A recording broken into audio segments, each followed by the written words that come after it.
자, 다들 잘 지냈습니까? 음, 봄은 그래도 깊어가는 것 같네요. 자, 오늘 일곱 번째 시간입니다. 아, 벌써 7강이 됐어요. 이번 주는 사수체지? 음, 음, 진달래, 개나리 벗삼아서 막걸리에 취해도 좋으련만. 무슨 장진주사, 가사의 한 구절 갖다 꽃 놓고 먹으리라. 응? 이럴 때 공부하기 가장 좋은 시간이기도 해요. 이 새로운 바이러스의 폭격하에서 움쭉달싹 못하는 인간의 형상은 어떠한지 한 번쯤 생각해 볼 필요도 있을 것 같습니다. 여기 이쪽 내 얼굴 나오는 화면이 좀 더 커졌지? 좀 키워달라는 요청이 아주 강력해서 키웠습니다. 더 크게 하려다가 이렇게 하려다 좀 미안해서 이 정도만 했습니다. 자, 이 얼굴을 보면서 듣는 게 훨씬 낫다고 얘기를 하는 사람이 있어요. 얼마든지 이렇게 요거를 해주기 바랍니다. 그리고 지난 금요일이었나? 금요일날 드디어 우리 A팀 김은수부터 누구야 김예린까지 우리 11명의 학생을 만났습니다. 아니다, 남기찬이는 안 왔구나. 그 줌으로 얼굴을 봤어요. 이런저런 얘기를 듣는데 누가 그랬더라? 소연 씨가 그랬나? 이 강의 노트, 그러니까 이 PPT 파일을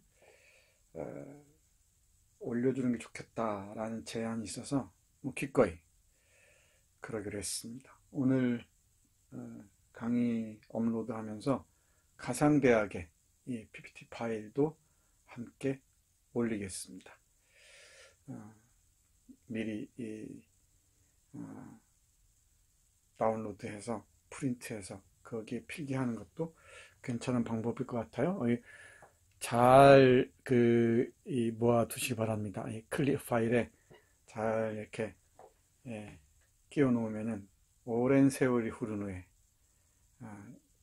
2020년 코로나 바이러스가 지구를 습격했을 때 우리는 이렇게 공부했노라고 추억할 때가 올지도 모르겠습니다.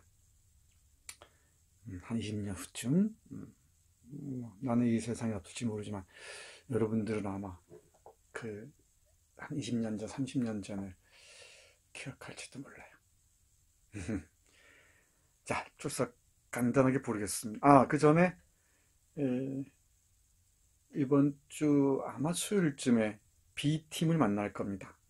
B팀은 지금 문주은, 문지민, 이 문지민 학생 안 오는 것 같아요. 박민아, 박상현, 박영채, 박채연, 성재현, 손예린, 손영석, 신희연까지일 겁니다. 이 B팀 학생들을 내가 만날 예정입니다. 그 전에 문자 메시지와 이 카톡방을 임시로 개설할 예정이에요. 문자 메시지를 보내고 답장이 분명하면은 단톡방을 열어서 이런저런 의견을 잠깐 고려할 예정입니다. 이 단톡방은 잠깐 열었다가 금방 닫을 겁니다. 나는 줌으로 하는 수업을 원치 않는다. 그러면은 들어오지 않아도 괜찮습니다. 출석을 체크하거나 그러지 않을 겁니다. 그 줌을 활용해서는 여러분하고 나하고 얼굴 인사하고 그리고 궁금한 점 질문하고 대답하는 그런 자리로 활용될 겁니다. 주문 됐죠? 그 다음에 다음 주쯤에는 이제 C, D 팀을 만날 거고요. 그리고 돌아가면서 한 팀씩 만나겠습니다. 아마 주중에 월수 중에 한 3, 40분 정도 시간 내서 만날 예정입니다. 내가 문자 메시지 보내거든. 씹지 말고, 응? 씹지 말고 잘 보내주기 바랍니다. 답해주기 바랍니다. 김은수 왔죠? 남기찬, 이태경, 임시현, 구윤정. 우리 임정 씨는 글 쓰는데 좀 힘을 내야 될 것 같은데. 지나치게 모범생으로 살아왔나? 아주 여러분들 글 보느라고 새벽까지 잠을 못 잤어요. 여기 재미가 없지, 글이. 한두 편 빼고는 재미가 없어요. 재미가 없다는 게 단순한 뭐 흥미 이런 게 아니라 글의 형식이 너무나 단조로워요, 다들. 왜 이런지 모르겠네. 제목도 인상적인 게 몇 개 안 보이고, 나의 석에 대하여. 장미역방 이런 제목도 있었는데 그 제목도 좋은데 그 제목을 받침해 주지 못하는 게 좀 아쉽기도 하고, 그렇더라도 이런저런 시험들을 좀 해봐야 됩니다. 그 글 얘기 나와서 얘기인데 왜들 단락에 대한 개념이 전혀 없나? 이 어휘부터 문장, 단락들이 모여서 한 편의 글을 이루죠. 하나의 소절을 이루고 한 편의 글을 이루는데 단락에 대한 개념이 없어요. 그냥 한 페이지로 한 통으로 쓰거나 분명히 의미상 나뉘는데 단락의 길이가 똑같이 분할돼야 한다는 얘기가 아니고 의미상 한 단락들이 분명히 나뉘는데도 그걸 통째로 그냥 묶어놔 버렸어요. 단락이 뭔지 고민하세요. 제목 그리고 이 단락 문제가 있고, 그리고 다 이 글을 쓸 때 어떤 일반 주어를 내세워서 쓰거나 아니면 주어를 감추어서 쓰는 데 익숙한 것 같은데 한두 명 빼놓고는 그것도 한번 시도를 해보세요. 이 나를 주어로 한번 내세워보세요. 딱. 이 나를 주어로 내세우면 글이 어떻게 달라지는지. 그렇게 쓴 학생이 있습니다. 전수환인가? 응? 맞죠? 네. 수환 씨 글을 한번 보세요. 이 나를 전면에 내세웠을 때 글의 톤이나 전체적인 맥락이 어떻게 바뀌는지 전혀 달라집니다. 이쪽이 뭐랄까, 논설문도 아니고, 감상문도 아니고, 뭔가 그 특성이 없는데 두루뭉실하게 넘어가는 글들이 대부분입니다. 좀 더 모험을 걸어보세요. 또 하나가 이 포털 사이트를 요약해서 글에 이렇게 끼워 맞추는 경우가 대부분인 것 같은데 곤란합니다. 인형의 집을 읽었든 뭘 읽었든 그 텍스트를 정확하게 인용해야 돼요. 어떤 책, 누가 번역한 어떤 책을 인용했다. 나는 봤고. 대충 줄거리 요약해 놓은 것들 여기저기 따다가 붙이지 말라고. 도둑질이야, 도둑질. 자기 직접 읽고 그 맥락 속에서 이게 어떤 구절이 나에게 다가왔고 이게 나의 사건 관련 속에서 어떤 의미가 있는지 그걸 밝혀내야지.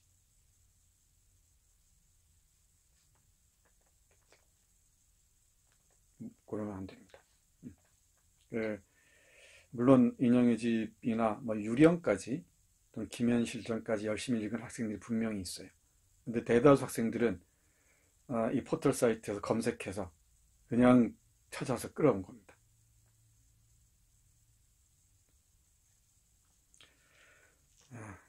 정확하게 인용하기 바랍니다. 얘기 나온 김에 말하자면 그, 예, 이 블로그에서 누가 올린 글들이나 이런 인형집을 읽는데 뭐 블로그에 올라와 있는 인용하고 이런 짓들을 해요. 이 중딩들인가 중딩들. 응? 그런 거 하지 말기 바랍니다. 신뢰성이 있는 그 권위 있는 출판사에서 간행된 책을 봐야 돼요. 그 훈련을 해야 돼요. 정확하게. 이건 직접 보고서 이게 얘기를 해야 되는데 이런 게 보지 않고 얘기하니까 이런 건 좀 와닿지 않을지도 모르겠습니다. 이제 시작이니까 하나씩 잘 고쳐나가기 바랍니다. 다른 학생들의 댓글들도 참조하면서 자기 글만 보지 말고 다른 학생들 댓글도 잘 보세요.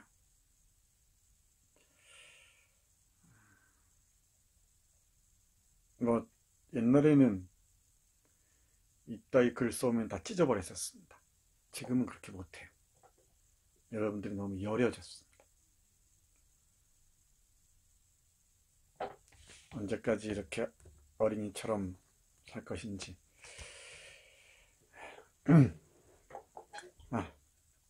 잔소리가 길어졌습니다. 이제 뭐 잔소리 듣는 재미가 있지. 잔소리 들을 때가 좋을 때입니다.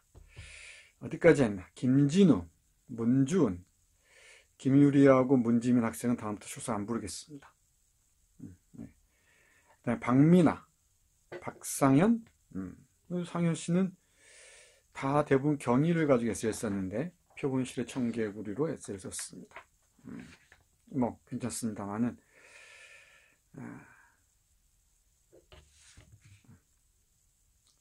그 좋습니다. 다 참고해서 보세요. 박영채, 박채연, 성재현, 손예린, 손영석, 영석 씨도 힘내세요. 신희연, 희연 씨 글 좋습니다. 한번 보세요. 유도영, 도영 씨는 김연실전을 꼼꼼히 읽은 모양이에요. 재밌죠? 그 여성 작가가 쓴 것과 남성 작가가 쓴 게 분명히 다르죠. 또 제야를 읽은 학생이 얼핏 있는 것 같은데 염상섭이 쓴 거랑 또 다르지.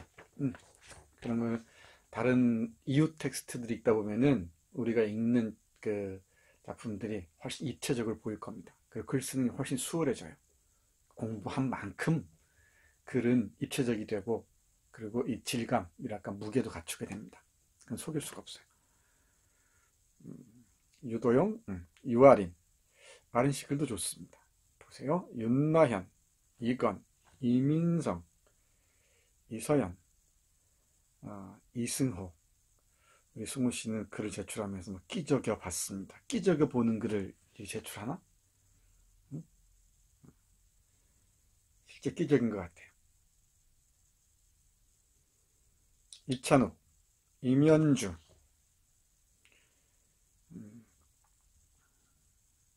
장현민, 전유빈, 조하늘, 한울씨 글이 좋습니다. 이 어떻게 쓰는지 참조해서 보십시오. 많이 달라지기도 하면서 글에 많이 힘이 생겼습니다.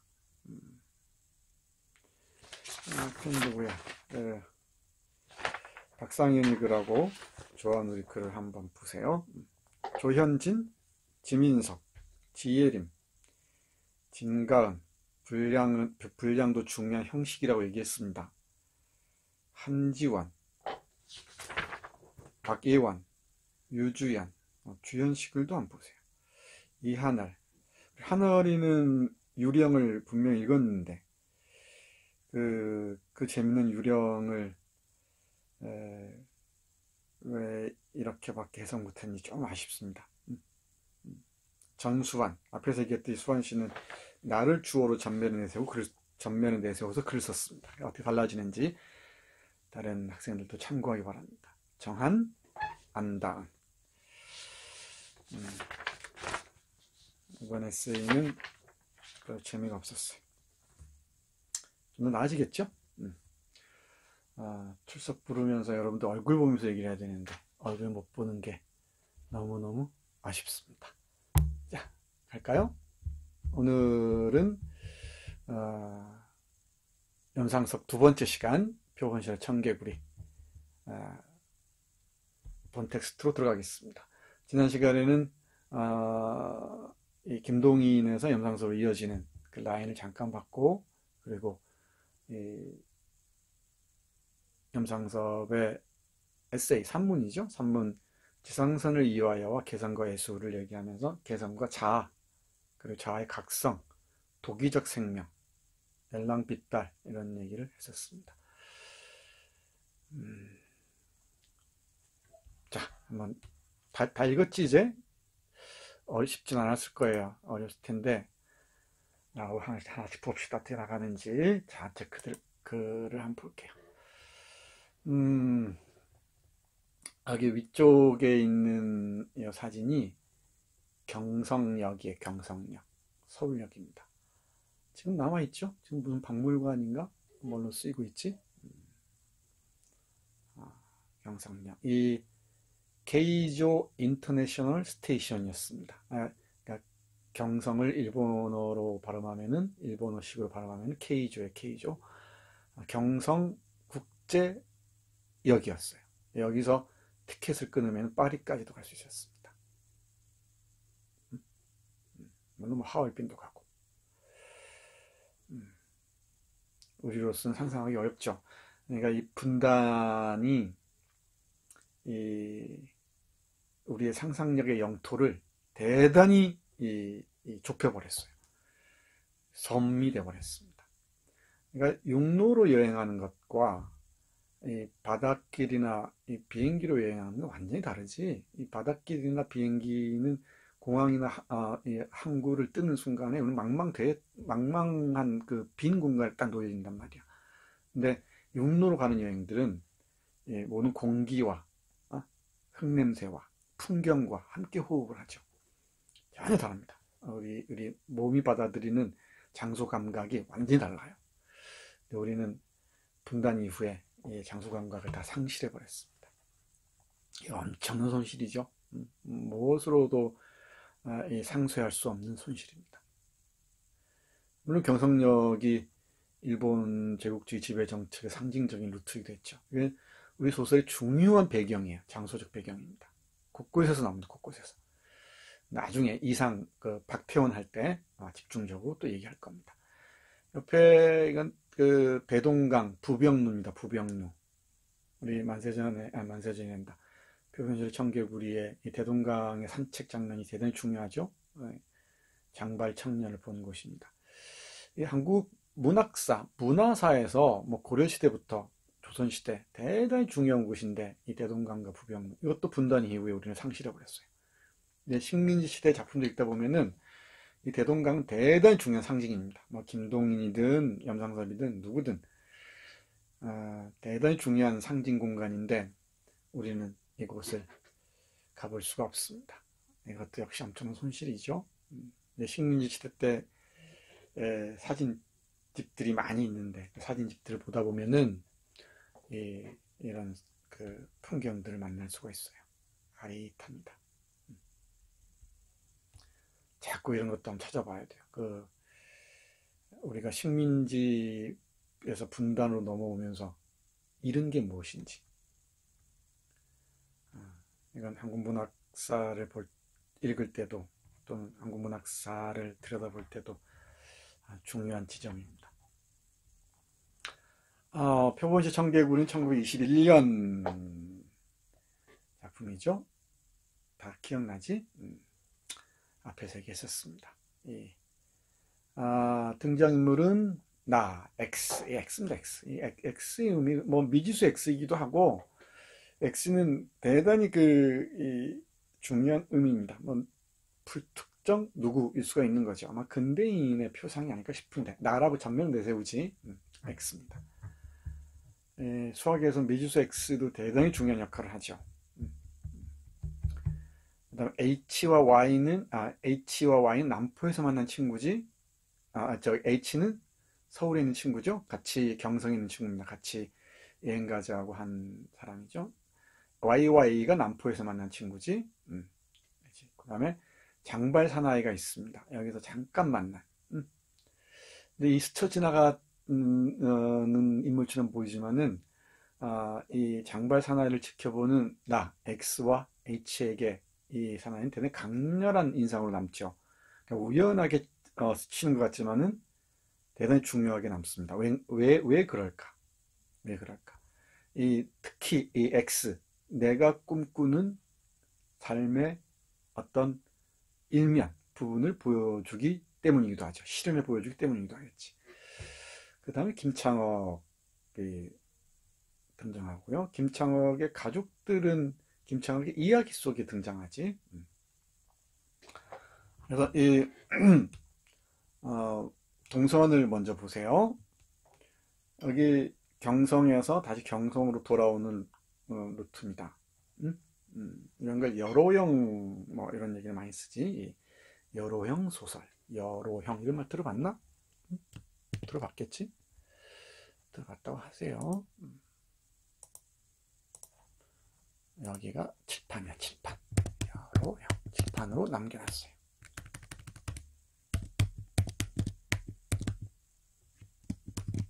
뭐 이런 말 뭐 써도 그만, 써도 그만입니다. 여기서 여로형 하면 딱 떠오르는 게 뭐야? 여행이지, 여행. 여행을 그냥 물리적인 공간의 이동으로서 여행도 분명히 우리는 떠올릴 수가 있고, 또 하나는 이 정신의 이 궤적을 바꿔가는 과정으로서 여행을 떠올릴 수도 있겠지. 그러니까 여러분들이 이 표본실 청개구리라는 작품을 읽는 것 하나가 일종의 여행일 수가 있죠. 이 여행은 늘 변화를 동반할 수밖에 없습니다. 이건 끊임없는 타자성과의 만남의 연속들이지. 그게 풍경이든 사람이든 아니면 책 한 권이든 뭐든 지금 여기에 머물러 있다 하더라도 뭐 육체적으로든 정신적으로든 가만히 아무런 움직임 없이 정신적으로든 육체적으로든 가만히 있을 때는 아무런 변화를 감지할 수가 없죠. 그런데 몸이 움직이거나 또는 정신이 움직이면은 또는 마음이 움직이면은 내 삶의 어떤 식으로 또 사유에 또 내 몸에 변화가 올 수밖에 없지. 그래서 이 여행과 변화를 염두에 두면은 여기에서 여러형 소설 또는 여행을 모티프로 한 소설들은 흔히 이 교양 소설이라는 것과 이어집니다. 뭐라고? 교양소설. 새로운 나를 발견해 가는 과정들입니다. 이 성장소설이라고 쓰죠. 근데 성장소설이라보다는 스스로 내가 미처 몰랐던 나를 만나러 가는 과정들입니다. 이 교양소설은 이 빌둥스 로만이라고 해서, 자, 보세요. 하나씩 배워가야 됩니다. 자,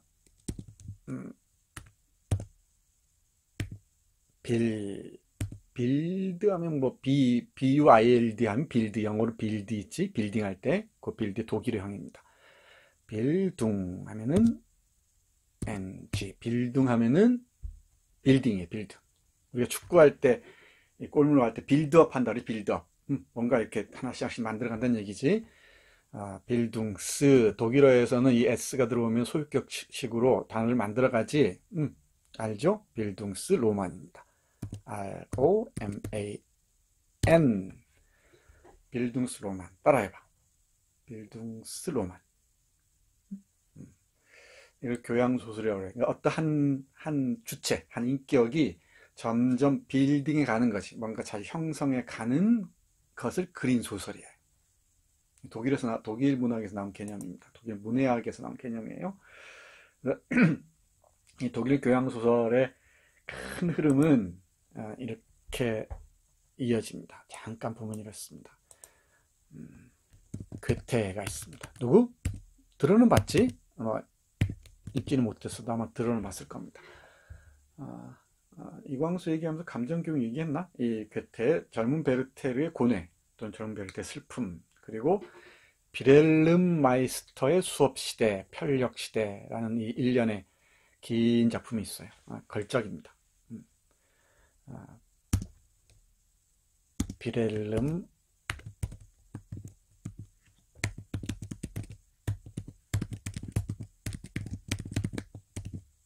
수업시대도 있고 편력시도 있고 쭉 이어져요. 쭉 이어집니다. 이렇게 와야겠다. 보이지? 이러면 이렇게 보이나?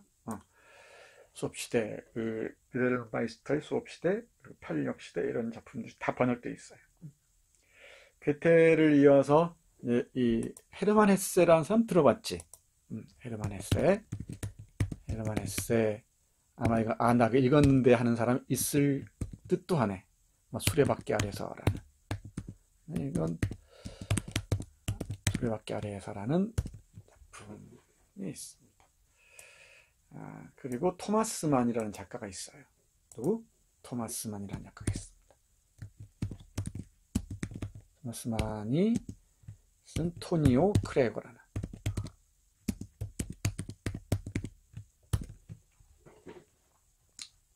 딴 거 몰라도 수레바퀴라나 토니오 크레고 정도는 중학교, 고등학교 다 읽었어야 되니까. 기본 중 기본이에요. 여기서 나온 게 여러분도 배웠던 무슨 우리들의 일그러진 영웅이니 또 뭔가 우상의 눈물이니 뭐니 이런 그 성장 소설의 흐름들이 다 있습니다. 아무튼 요렇게 이어져요. 근데 이 교양, 여기 더 나가지 말자. 큰 흐름만 일단 보자. 여기 교양, 빌둥이라 했지. 빌둥, 스스로를 이렇게 성장시켜 나간다는 거지. 키워 나간다는 건데, 이 교양 소설의 핵심적인 모티프가 뭐냐면은 여행이야, 여행.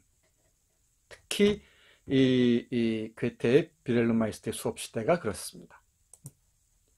이 작품은 이 고전으로 꼽혀요. 물론 직접 다른 곳으로 장소 이동으로서 여행도 있고, 물론 이 수레바퀴 아래서도 자기 그 시골 마을에서 시험 잘해서 이 수도원 학교 신학교 들어가고 그러다가 죽고한 과정들 나오지. 이 토니오 크레고도 여행의 과정들입니다. 어떻게 예술가가 어떻게 이 성장해 가는가, 새로운 세계를 만나는가, 토니오의 세계와 크레고의 세계들. 뭔 말인지 모르지? 찾아서 보세요. 이 낭만적인 세계와 시민적인 세계가 어떻게 결합해 나가는지를 멋지게 보여줍니다. 이 여러형 소설이란 한 주체가 끊임없이 변화의 과정을 보여주기 위한 방법으로서 채택된 겁니다. 그러니까 여행의 출발점, 동선에서 출발점과 이 종점은 그러니까 요 사이에서 변화가 동반할 수밖에 없지. 그러니까 우리가 여러형 소설 읽을 때는 출발할 때의 나와, 이게 나든 누구든 이 인물과 도착했을 때 인물의 변화 양상에 주목해야 돼요. 그리고 이 변화를 추동했던 게 무엇인지를 봐야 돼. 그러니까 이 두 가지를 한번 얘기해 보자. 하나는 여러분들이 저기 땅끝 마을 해남을 여행했다 치자. 이 여행했을 때 땅끝 마을까지 가는 과정에서 어떤 풍경을 봤어요. 그 풍경 중에 이를테면은 다 쓰러져 가는 시골 마을을 봤다 치자. 그냥 그걸 무심하게 지나가는 사람도 있겠지만은, 어떤 사람은 정말 무너지는 그 무너져버린 농촌을 보면서 근대의 특징을 읽어낼 수도 있고, 아니면 자기의 기억 속에 무너진 것들을 떠올릴 수도 있겠지. 풍경 하나하나가 다 다를 수밖에 없죠. 그러다가 돌아오는 과정에서 자신의 변화를 아마 어떤 식으로 감지할 수 있을 거예요. 어떤 사람 만나서 얘기했다 치자. 옆에 앉은 사람이 내가 꿈속에 그리던 어떤 그 이상형이었다 치자. 그런 눈빛의 마주침만으로도, 또는 그 숨소리만으로도 내 삶 전체가 송두리째 바뀔 수도 있습니다. 그 과정들 잘 봐야 돼요. 그래서 어떤 변화로 이어지는지. 우리 삶은 끊임없이 변화의 연속이라고 그랬지. 이 여행은 변화의 과정들을 잘 보여주는 하나의 사례입니다. 그런 물리적인 공간 이동, 여행에서도 그렇지만 정신적인 그 이동에서도 마찬가지. 어떤 그림 한 폭을 봤다거나, 어떤 음악 하나를 들었다거나, 어떤 소설을 읽었다거나, 그 경험 자체가, 그 체험 자체가, 경험과 체험은 다른 부분입니다만 좀 어려우니까 나중에 얘기하기로 해요. 이 체험 자체가 내 삶의 이 인식이랄까, 감각들을 완전히 바꿔놓을 수가 있지. 세상을 보는 눈이 달라집니다. 우리 시선은 태어날 때부터 주어진 게 아니에요. 우리의 이 시선, 보는 방법은 끊임없이 변화합니다. 언젠가 얘기했었지? 담론과 연동돼 있어요. 어떤 게 아름답고 추하고, 어떤 게 장엄하고, 어떤 게 비루하고, 이런 게 다 보는 관점에 따라 달라집니다. 역사적, 문화적, 사회적, 정치적으로 형성됩니다. 젠더가 그랬듯이. 시선도 그랬습니다. 감정도 끝없이 우리는 이 변화하는 걸 볼 수가 있습니다. 자, 일단 동선을 봐야 돼요. 이 여러용 소설이라는 거 알겠죠? 좀 지우고 갈까? 자, 지우고 갑시다. 왜 안 지워져? 지워졌다. 자, 동선을 주목해서 보세요. 경성역에 출발하지. 경성역, 이 역의 낭만이라는 게 있어요. 이것만 가지고도 참 많은 얘기 할 수 있는 이 정도는 하자. 철도와 역의 그 로망은 근대 소설에서 상당히 중요한 그 모티프가 되죠. 여기 검역직명사가 있다는 것에 주목해야 됩니다. 요즘에 검역 얘기 많이 하지. 우리 오해견잡으로 너무 나가지 말자. 이 정도는 하자. 이 검역은 하나 일종의 이 통과 의식 같은 거지. 그 권력이 우리 신체를 통제하는 하나의 그 흐름을 차단하는 점이에요. 이 흐름을 통과하지 못하면 우리는 다 갇혀버립니다. 이 지점을 통과할 수가 없지. 그래서 검역을 증명서가 없으니까 끌려가서 주워 맞는 장면이 나오지. 이게 이 근대 규율 권력에 의한 신체의 감시 이런 것과 관련됩니다. 대단히 중요한 대목입니다. 좀 어려워요. 어려운데 이게 국민국가 탄생과 밀접한 관련이 있습니다. 국민국가는 철저하게 자기 영토를 설정하고 철통 같은 경계를 펼치지. 여기에 이 패스포트로 상징되듯이 여기 검역도 마찬가지 맥락에서 이해할 수 있습니다. 이 부분 주목한 사람이 있는지 모르겠어요. 상현이를 보니까 이쪽에 좀 주목했던 것 같은데, 이건 감시와 관련해서 대단히 중요한 지점입니다. 이건 나중에 혹시 만세전을 읽는다면은 우리 염삼석 작품 중에 만세전이 대단히 중요하다 그랬지. 거기도 시모노세키에서 부산으로 오는 그 배를 타는데 이런 그 검열하는 게 나옵니다. 평양역으로 가죠. 평양역에서 시간이 남아서 대동강 근처를 산책하지. 장발 사나이를 만납니다. 물론 대화를 하거나 이러진 않아요. 근데 장발 사나이는 누굴 것 같다? 무엇을 보여주기 위해서 장발 사나이를 끌어들였을까? 이걸 대답해야 돼요. 끊임없이 뭔가에 짓눌리는, 뭔가에 구속되어 있는, 억압당해 있는 주체의 어떤 욕망, 억압에서 벗어나고자 하는 욕망의 어떤 표상처럼 보이기도 하죠. 약간 미친 듯한, 자유로워 보이는, 해방된 그 주체의 간접화라고 얘기할 수 있을 것 같아요. 이런 걸 잘 읽어보세요. 남포에 도착합니다. 남포에 가서 만난 건 앞에서 누구였더라? A하고 누구야? Y였지? 뭐 이런저런 얘기하고 술 한잔 먹고 하는 것 말고 직접 만나는 건 누구야? 그러니까 남포로 간 이유는 남포로 간 목적은 결국 뭐가 돼버려요? 남포를 끌어들인 이유는 김창옥이라는 미치광이를 만나기 위해서지. 다 익명으로 XHYA 이렇게 오다가 김창옥이라는 인물이 딱 등장하지. 실명으로 등장하죠. 익명이 아니라. 그러면 결국 이 여행은 누구를 만나기 위한 목적이었을까? 뭐 우연을 가장하긴 하지만은 결국 이 소설이 쓰여진 궁극적인 이유는 뭐예요? 김창옥을 만나기 위해서입니다. 김창옥. 그럼 김창옥이 이, 이 삶의 과정들은 뭘 것 같은가? 결국은 X가 대표죠. 나의 어떤 뭐랄까, 궁극적인 해방이랄까, 돌파구를 대리하는 인물로 읽을 수가 있겠지. 그래서 이 표본지 청개구리는 크게 내가 쭉 따라가는 이야기와 이 스토리라인, 이거 스토리라인 A라고 하자.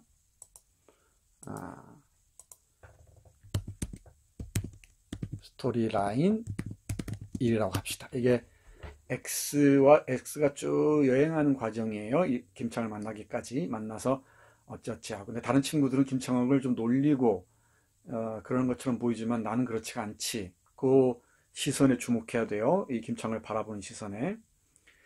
이게 나의 여행 과정을 그리고 있는 게 스토리라인 1이라면은 스토리라인 2가 뭐야? 이는 김창욱의 이야기예요. 이걸 액자형 소설이라고 해서 이걸 외화라 그러고 내화라고 이렇게 읽을 수도 있습니다. 우리 상현이가 이렇게 읽은 것처럼 이렇게 읽을 수도 있는데 이 관계를 이제 따져가는 거지. 관계 따져가는 것일 수도 있고 그렇게 읽는 것도 괜찮아요. 근데 여기 내가 만나러 가는 쭉 X죠. 그러니까 X가 쭉 만나러 가는 과정에서 김창욱의 어떤 뭐랄까 무게? 이 캐릭터로서의 무게를 한번 추측해 보는 것도 좋습니다. 그러니까 이 스토리라인을 둘로 나눠 놓고 봐도 물론 뭐 같은 얘기가 될지 모르겠는데 이 외화와 내화로 그러니까 이 외화 내화로 나눠 놓고 보면은 어떤 얘기가 되냐면은 우리는 내화에 포커스를 맞추게 되고 이 외화를 형식적인 그 액자의 틀로 보는 가능성이 높아요. 근데 분량으로 보면은 뭐란 말이야?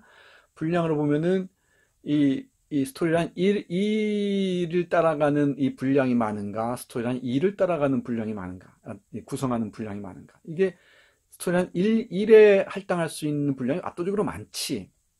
그렇잖아? 장발사나이든 뭐든. 근데 스토리라인 2는 총 10장 중에서 6, 7, 8, 3장인가? 그 정도죠? 그 정도입니다. 그러면 이 내화가 기존의 우리 액자형 소설에 비해서 보면 상당히 이 분량상 적단 말이지. 분량이 전체 내용의 무게까지 감당하는 건 아니지만은. 그래서 이 액자가 지금까지 봤던 거하고 달라요. 어떤 형국이랄까, 어떤 모양이랄까. 그러니까 기존의 액자 소설은, 너무 굵다. 굵어. 이런 액자가 있고, 이런 틀, 이렇게 액자가 좀 이렇게 틀 좀 이렇게 있고, 요게 이제 이 내화지, 내화. 밖에 있는 게 이 외화하고. 이랬다면은, 우리 표본시 청개구리는 액자가 어떻게 생기냐면은, 아이, 참. 다 지우고. 액자가,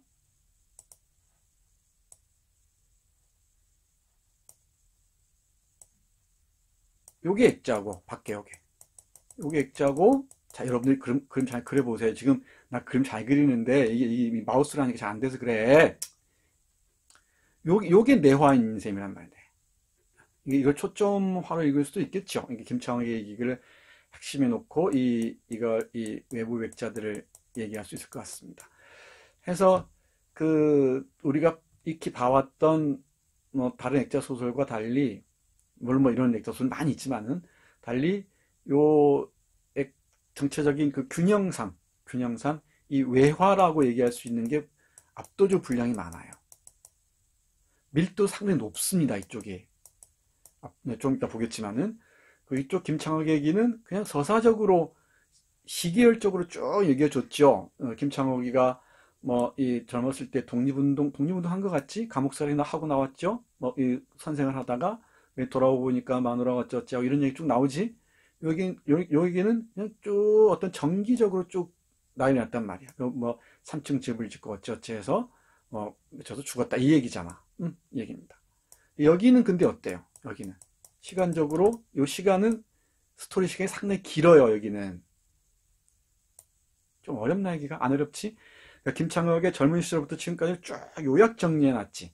근데 여기는 스토리 시간이 되게 짧아요. 뭔가 고통스러워하다가 여행하는 시간, 요 얘기만 나와 있지. 요 얘기만. 그러니까 어느 쪽이 압축도가 높은가? 이쪽이 높지. 근데 이 스토리 분량상으로 이 이야기 분량상을 보면은 이쪽이 훨씬 촘촘해 보이기도 해요. 왜? 짧은 시간을 긴 이 분량 속에서 얘기를 하니까. 그래서 이 액자의 특징을 한번 잘 판단해 보기 바랍니다. 그래서 이 둘의 관계를 어떻게 읽느냐가 대단히 중요합니다. 대단히 중요합니다. 물론 김창혁의 이야기는 대단히 중요한 역할을 해요. 근데 이 액자의 구성을 한번 잘 보세요. 아마 앞당겨서 얘기하자면은 김창혁의 이 삶과 꿈은 결국은 나 X의 삶과 꿈을 또 좀 어려운 얘기를 하자면 욕망을 대리해서 보충해주는 인물입니다. 어려운 용어 쓰지 말자. 일단. 그래서 이렇게 읽으면 돼요. 1과 2 그리고 액자 구성의 특징 여기 초점 맞춰서 봅시다. 여러 가지 해석이 가능하겠지. 많은 학자들이 이걸 둘러싸고 논의를 펼칩니다. 자, 됐죠? 자, 그러면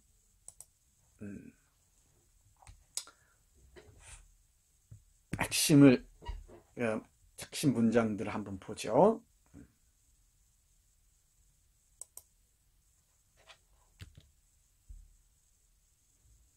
이게 첫 문장입니다. 여러분들은 다 한글로 다 변환해 놓은 그 현대어로 바꿔놓은 텍스트를 대하니까 낯설다는 걸 좀 별로 못 느낄 거예요. 어휘가 좀 어렵다 이 정도지. 근데 원 텍스트를 보면은 전혀 다릅니다. 대부분이 한자어고요. 띄어쓰기도 우리하고 완전히 다릅니다. 지금하고. 너무너무 낯선 텍스트예요. 이걸 직접 봐야 되는데 그걸 여러분에게 딱 들이밀면은 기겁을 할까봐 다 뒤로 넘어질까봐 이렇게 조금 완화해서 텍스트를 제시하겠습니다. 우리 김동인이 염상섭을 두고 특히 표본실의 청개구리를 읽고 조선문단에 하물레트가 나타났다 하고 했다는 얘기 지난 시간에 했죠. 기억나지? 이 문장입니다. 이 문장. 무거운 기분의 침체와 한없이 늘어진 생의 권태는 나가지 않는 나의 발길을 난폭까지 끌어왔다. 이건 듣도 보도 못한 문장들이에요. 이런 문장들은. 듣도 보도 못한 문장들입니다. 이 과거형이 완전해지는 것도 그렇고요. 이건 조금 아주 깊이 있는 공부가 필요한데 이 과거형이 이 완성되는 것은 우리 이 문체의 발전에서 이인직, 이광수, 김동인, 염상섭 쭉 변화해 오는데 여러 가지 이제 과도기를 거쳐서 내가 보기엔 염상섭이 와서 거의 이제 완성이 돼요. 이렇게 이런 문장들 나의 발길을 난폭까지 끌어왔다 이런 것들 하였다, 찾았다 이런 것들 있죠. 이렇게 딱딱 끝나지 이렇게. 근데 이광수는 무정 기억해봐. 뭐 하더라 이렇게 나오지. 뭐 혈흔을 말할 것도 없고 시절 되게 현재형이에요. 김동인에 와서 이게 좀 드러납니다. 우리가 쓰는 예를 들면은 너무너무 재밌어요. 재밌지? 공부하다 보면 너무너무 재밌습니다. 여러분들이 쓰는 뭐 그나 그녀 같은 것들 있지. 대명사. 이 대명사를 처음 안전하게 쓰기 시작한 게 김동인이에요. 김동인이 그걸 자랑합니다. 그 얘기를. 일본어 피녀의 번역어인데 이런 그 일본어를 번역한 방식으로 써오다가 그리고 시제에서 선어한 어미라고 얘기하는 마지막에 있는 것들 있죠. 이 시제에서 이런 왔다 하였다 찾았다 필요하였다 뜨고 있었다 못하였다 이런 게 거의 거의 완벽하게 제자를 잡은 것은 염상섭이 일어섭니다. 물론 앞에 이인직, 이광수, 김동인도 뭐 일정한 기여를 했죠. 이 문체 변화 과정에서. 이런 문체는 조선시대에 있다 없다? 없습니다. 볼 수가 없어요. 이런 것들은. 예, 근대적 문체입니다. 그리고 여기 이런 표들 있지, 이런 표들, 마침표들, 또 느낌표들, 말줄임표들, 물음표들, 이런 게 조선시대 문헌에 있을까 없을까? 없습니다. 전혀 없습니다. 이런 건 이런 걸 구두점이라고 그러는데 펑츄에이션이라고 해요. 펑츄에이션, 구두점. 찾아서 확인해 보세요. 구두점. 왜 안 돼?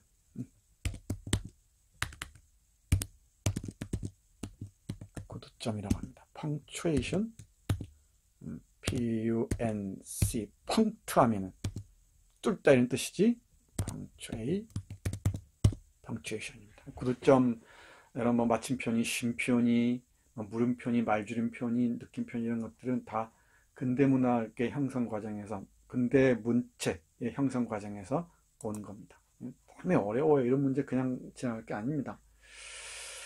근데 일단 이 정도 알아두세요. 근데 여기서는 여기 뭐야?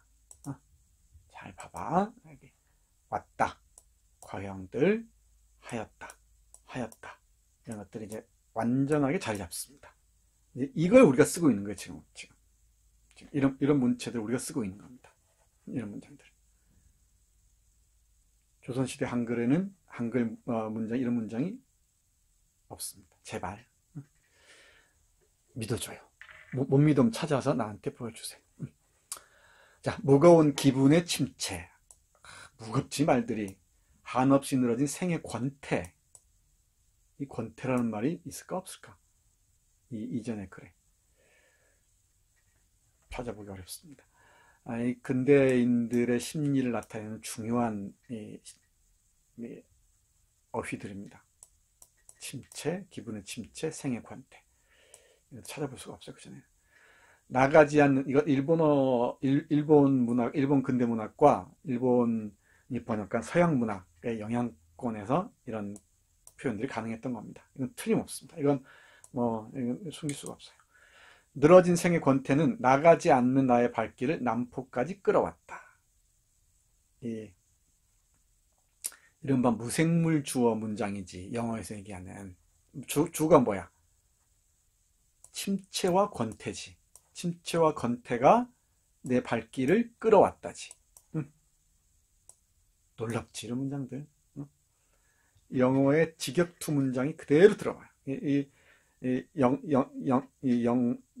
영문학, 독일 문학, 또 러시아 문학을 일본이 번역하면서 이런 직역투가 막 들어옵니다. 그러면서 여러분들, 이것도 상세 설명해야 되는데 시간이 너무 빨리 가네. 어떡하지? 영어에서 그런 문장 많이 배웠지? 10분간의 워크가 10 minutes walk. brought 나를 데리고 왔다. 어디로? to the station. 역까지 데리고 왔다 이랬지. 10분간의 걸음이 나를 역까지 데리고 왔다. 이런 문장들 있죠. 그 문장 구조예요. 근데 이걸 사람 주어로 쓰면 어떻게 되나? 내가 10분 동안 걷고 난 후에 나는 역에 도착했다. 이렇게 써야 되지. 이건 바꾸면 무거운 침체와 권태 때문에 힘들어하던 나는 발길을 옮겨 남포까지 왔다. 이렇게 써야 맞지. 이런 문장들의 낯섦에 참 여러분들이 이 시뮬레이션 해보세요. 20년대 초반에 이런 문장을 대하는 사람들이 얼마나 낯설었을지.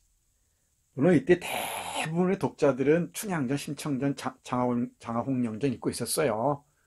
이런 소설 읽는 사람들은 극소수였어요. 극소수가 이제 근대 문학의 하나의 그 지향성을 딱 보여줬던 거지. 지금 우리가 보고 있는 게 이런 거죠. 충격이면 혁명적인 시작입니다. 이 한 문장만으로도 2시간 설명해도 모자라요. 구두점부터 시제부터 이런 직역투 문장까지 번역까지 많은 얘기들을 담고 있습니다. 귀성한 후, 귀성이란 말은 집에 돌아온 후는 뜻입니다. 아마 동경 여행에서 돌아온 것 같죠? 귀성한 후 7, 8개월간 개삭간의 불규칙한 생활은 나의 전신을 해면 아죠? 이 바다에 있는 그 해면처럼 짓두들겨 놓았을 뿐 아니라 찾아보세요. 나의 혼배까지 두식하였다. 파고들었다. 이 두식은 벌레가 조물 먹는 겁니다. 이렇게.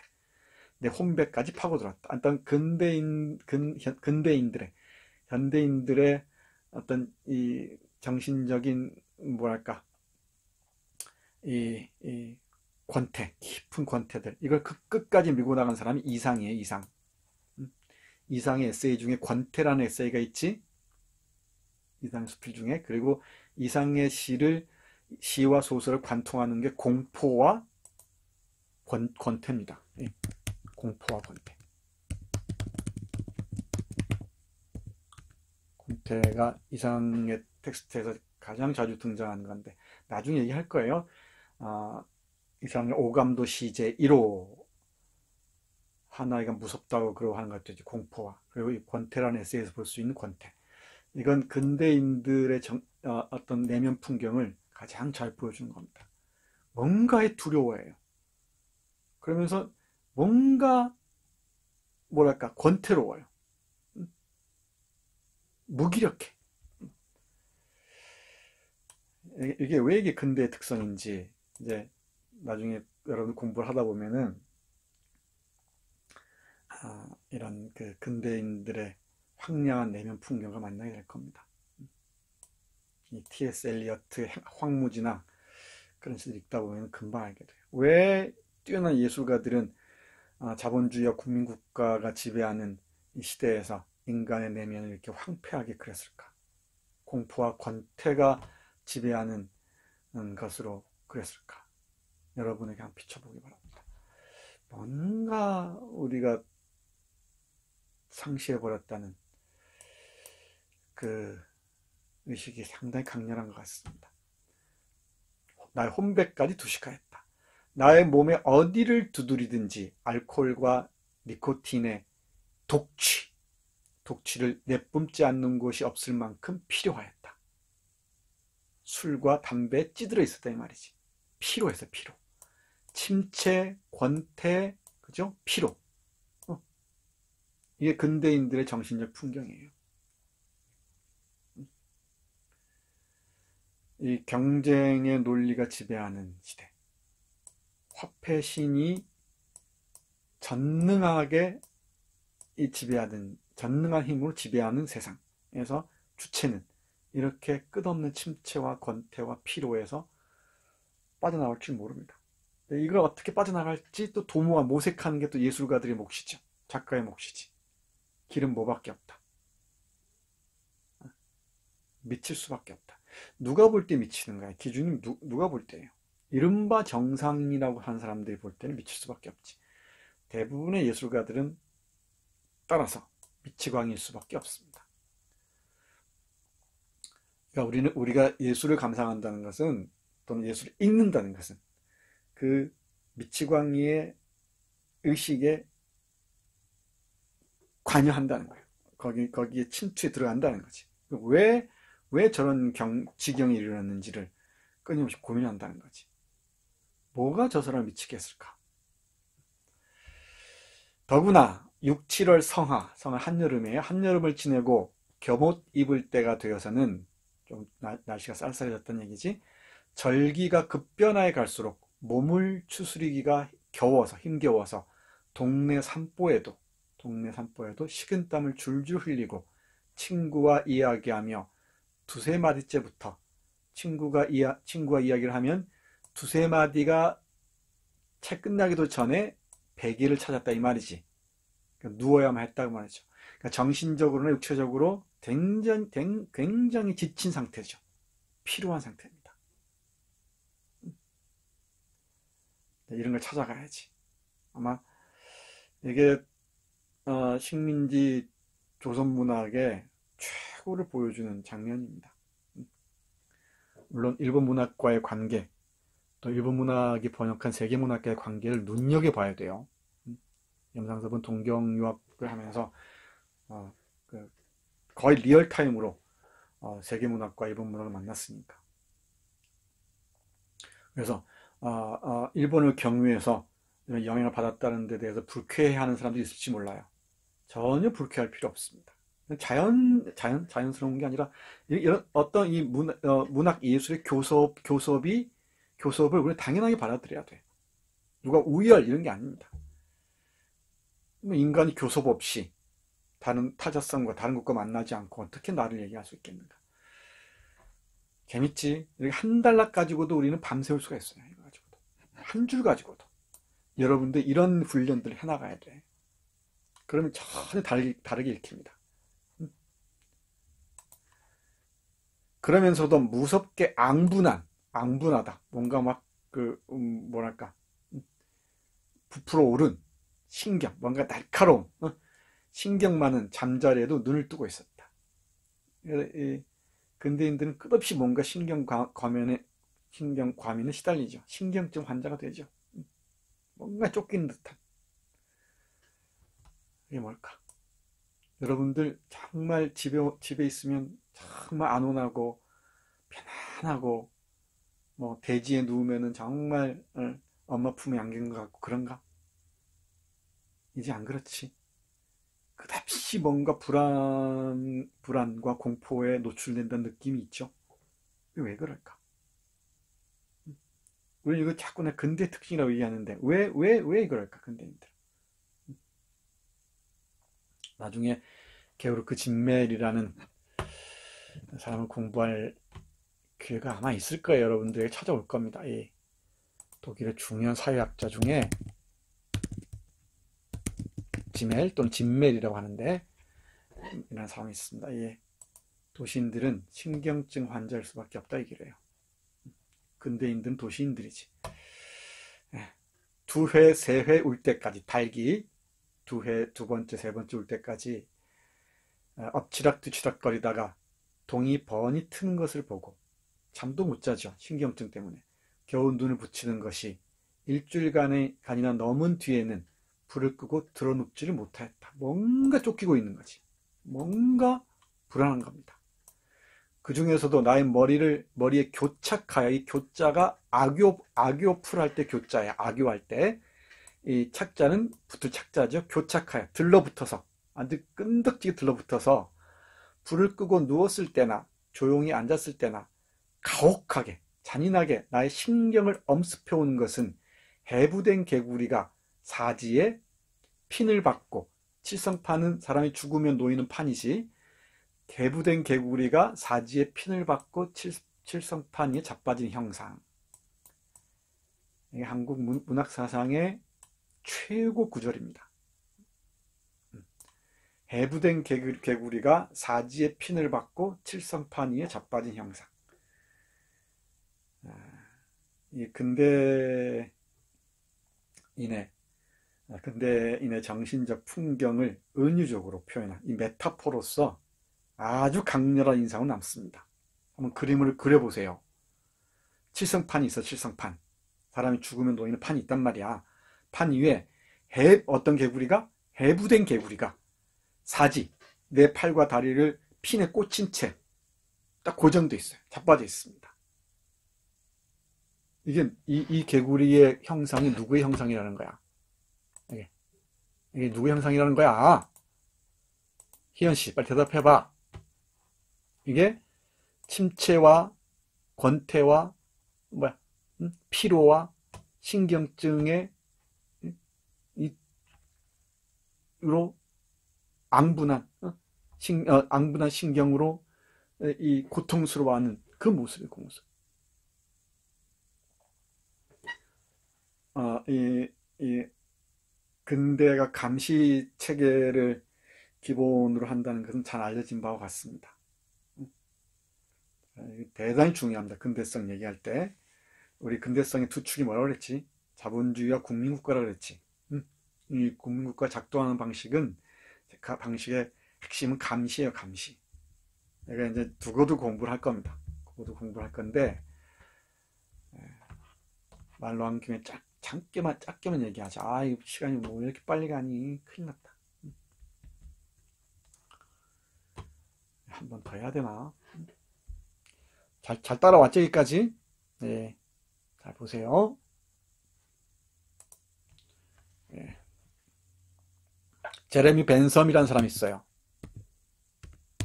찾아서 잘 확인해 보세요. 제레미 벤섬. 여러분, 벤담이라고 배웠지? 제레미 벤담이라고 배웠는지, 벤섬 이렇게 발음하지? 벤섬은 영국의 사상가가 있습니다. 이 사람이 구성한 것 중에 이 원형 감시장치, 아마 들어봤을지도 모르겠어요. 장치, 이걸 영어로는 뭐라고 하지? 판옵티콘이라고 합니다.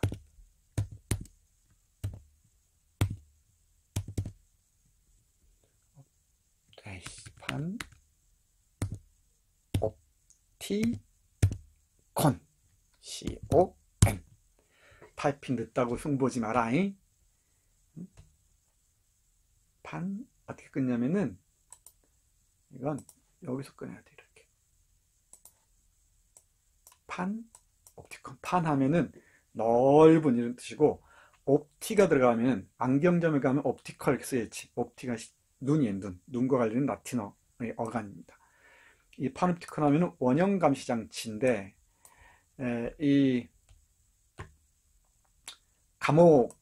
감옥을 좀 효율적으로 이용할 수 있는 방법이 없을까? 또는 감시를 효율화할 수 있는 방법이 없을까? 라는 그 고민을 하던 제레미 벤섬이 구상한 게 바로 원형 감시 장치입니다. 이건 나중에 한번 구체적으로 얘기를 할게요. 이렇게 짧게 얘기하면은 이렇게 복도식으로 감시하는 것보다 원형으로 한 군데에서 감시하면 이렇게 여기 감시관이 있단 말이야. 다시 그려볼까? 하나 제대로 알고 가야 돼요.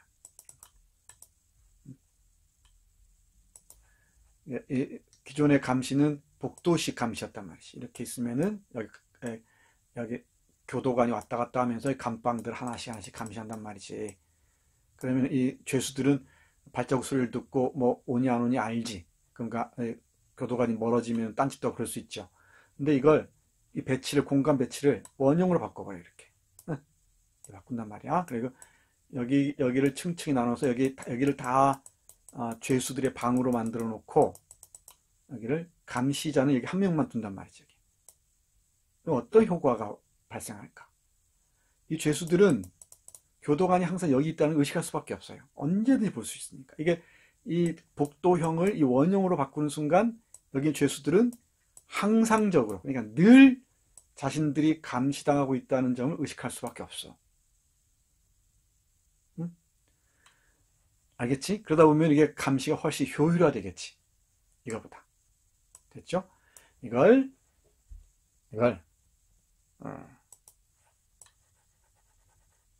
미셸 푸코라는 프랑스의 철학자가, 아주 뛰어난 철학자가 근대 국가의 뭐랄까 작동 원리와 관련해서 얘기를 해요. 알아두세요. 이런 것 나중에 다 공부해야 돼요. 미셸 푸코라는 사람이 이 감시와 처벌이란 책에서 이 얘기를 그대로 갖고 들어와요. 감시와 처벌에서 어떻게 근대적 감시와 처벌 체계가 형성되는가. 내가 첫째 시간에 잠깐 얘기했던 거야. 그러면서 스스로 이 감시를 내면화해. 감시의 내면화 이런 말을 쓰는데,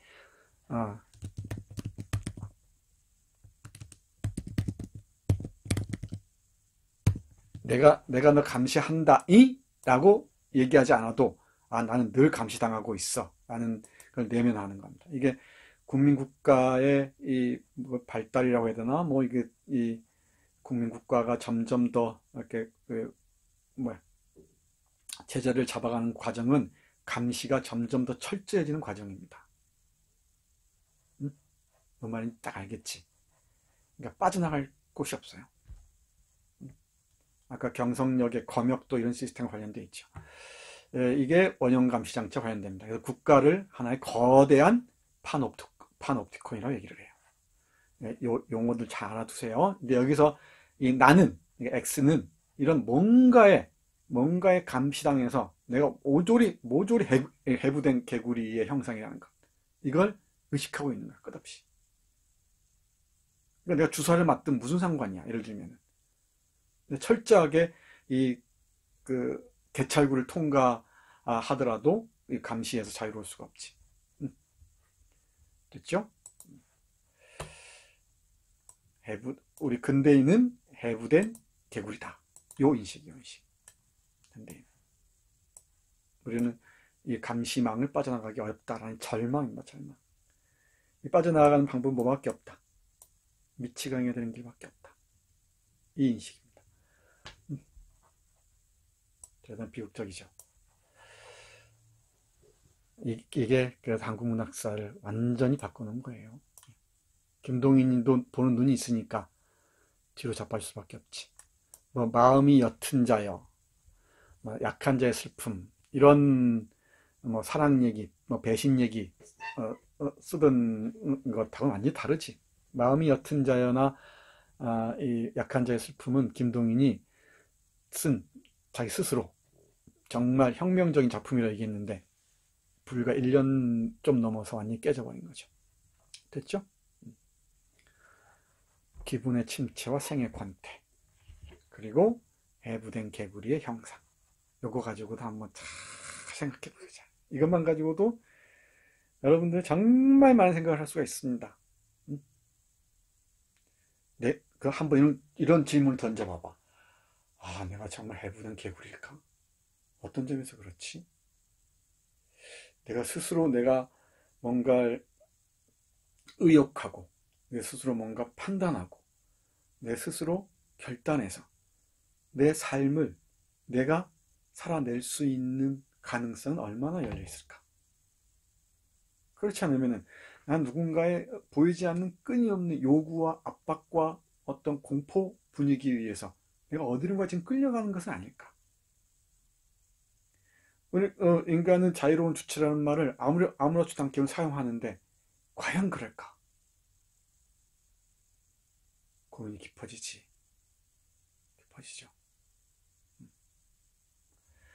이 20년대 딱 100년 전이야. 100년 전에 염상섭이라는 걸출한 이 청년은 이런 고민을 하고 있었습니다. 물론 이걸 식민지 지식인의 고뇌 이렇게 읽을 수도 있어요. 그럼 대단히 그 일부분에서만 맞습니다. 일부분만. 내가 앞으로 계속 얘기하겠지만은 모든 걸 식민지로 환원해서 읽으면은 그 텍스트의 이 해석 가능성이 극도로 좁혀집니다. 우리 운수 좋은 날 얘기하면서 얘기했었지. 그걸 떠올려 보세요.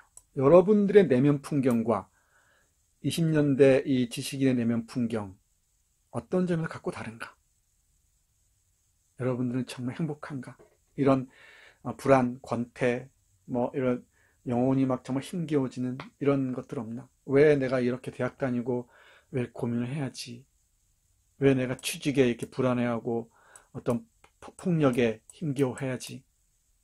이런 고민 하나하나. 근대 이전이라면, 전 근대라면 삶은 어땠을까? 정말 많은 가능성들을 얘기하게 될 거예요. 그러면 이런 삶을 벗어난 삶이 가능할까? 그러니까 비근대적 삶이 가능할까? 근대와 대결해서 새로운 삶을 상상한다는 것은 어떤 지점에서 가능할까? 해부된 개구리가 아닌 정말 자유로운 영혼으로 살아간다는 게 정말 가능할까? 그렇다면 어떻게 살아야지? 이런 질문들을 계속 던져야지. 스스로 자문자답하기 바랍니다. 여러분들은 해부된 개구리인가 아닌가? 그리고 칠성파는 누구인가? 그리고 이걸 다시 풀어서 얘기해. 해부된 개구리 한다면은 이 해부된은 동사에서 온 거지. 분명히 동사에서 온 관형어죠. 누가 개구리를 해부했는가? 해부의 주체는 누구인가? 누가 개구리를 해부했다 이런 문장을 만들 수가 있지. 여기서 이렇게. 그죠? 그럼 누가 개구리는 우리 근대인이라고 얘기합시다. X든지 아니면 여러분든지. 누가 해부한 거지. 해부의 칠성판이 놓은 거죠. 어떤 목적으로 이 개구리를 해부했을까? 응? 이 고민을 하라고. 그런 파놉티콘이 뭐니 다 연결되죠. 대단히 중요한 문제야. 대단히 중요한 문제. 이 표본실 충격을 전체를 몰라도 이 부분만을 가지고 여러분들은 수많은 고민들을 해나갈 수 있습니다. 그러다 보면은 뒤가 하나씩 풀리기 시작해요. 조금 길어지더라도 좀만 더 보자. 여기 다음 페이지. 이 개구리 형상 그럼 어떠한가 보자고. 다시 질문합니다. 여러분들은 개구리인가 아닌가? 유명한 에피소드 1화죠. 여기는 중학교 2학년 때 박물 실험실에서 덥석부리 선생이 이 개구리를 해부하는 장면을 떠올리고 있죠. 하나의 우의적인 얘기죠. 빗대서 얘기하는 거죠. 빗대서 얘기하는 건데, 이 개구리의 영향은 이 개구리 해부 영향은 뚜르게네프와 관련돼 있다는 영향을 받았을 가능성이 높다는 얘기를 한 사람들이 있어요. 뚜르게네프 또는 투르게네프의 작품 중에 아버지와 아들이라는 소설이 있습니다. 이 소설 읽으면은 이 아들이 아버지를 찾아오면서 시작되는데, 아버지가 친구를 하나 데리고 와요. 그 의학을 공부하는 그 친구가 이름이 이반이든가 뭐든가 친구가 이 개구리를 잡아서 실험한다, 이런 얘기가 나옵니다. 뚜르게네프 영향은 아주 깊었습니다. 이 염산섭에 끼친 영향은. 그래서 하나의 이 임상 실험 대상이었던 거지, 개구리가. 이 개구리를 통해서 해부당하는 인간의 이미지를 그렸던 것 같습니다. 이 영향관계가 얼마나 뚜렷한지는 나는 확정하지 못하겠어요. 내가 본 바로는. 근데 이렇게 얘기하는 사람도 있습니다. 분명히 영향관계가 있습니다. 뚜르게네프와 염상섭의 영향관계는. 개구리 이걸 하나의 그 우의로 읽으세요. 우의로. 우의란 말 알지? 비유적인 이야기. 뜻을 뭔가 다른 의미를 담고 있는 이야기.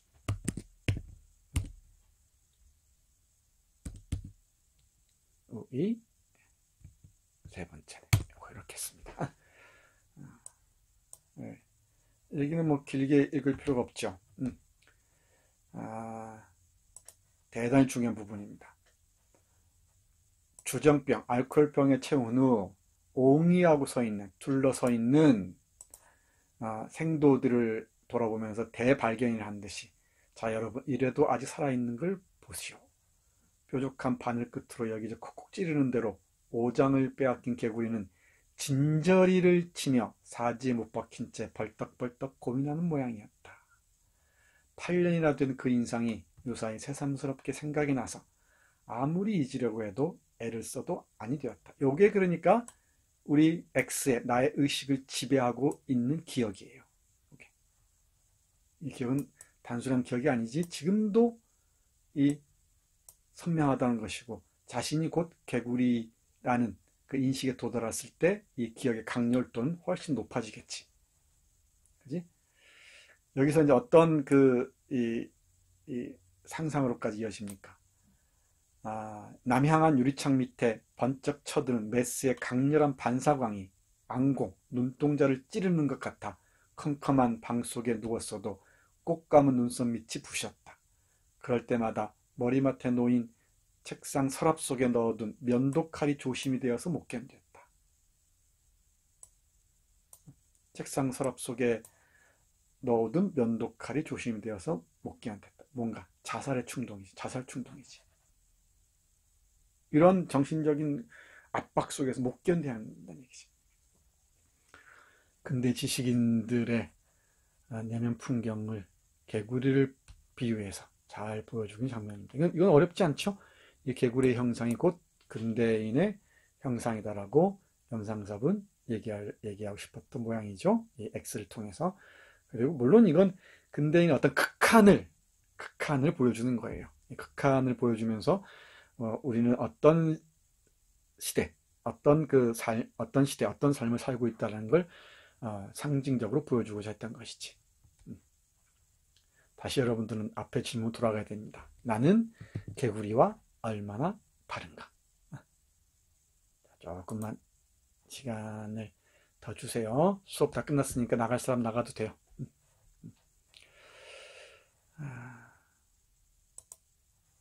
김창업과 동서 침묵회. 몇 장 남았나 지금? 2장 남았나? 빨리 하자. 여기도 대단히 중요합니다. 이게 이 한국 근대 문학에서 상당히 놀라운 장면이에요. 20년대 서양을 비판하고 나온다는 건 쉽지가 않거든. 서양에 대한 숭배의식 보자고.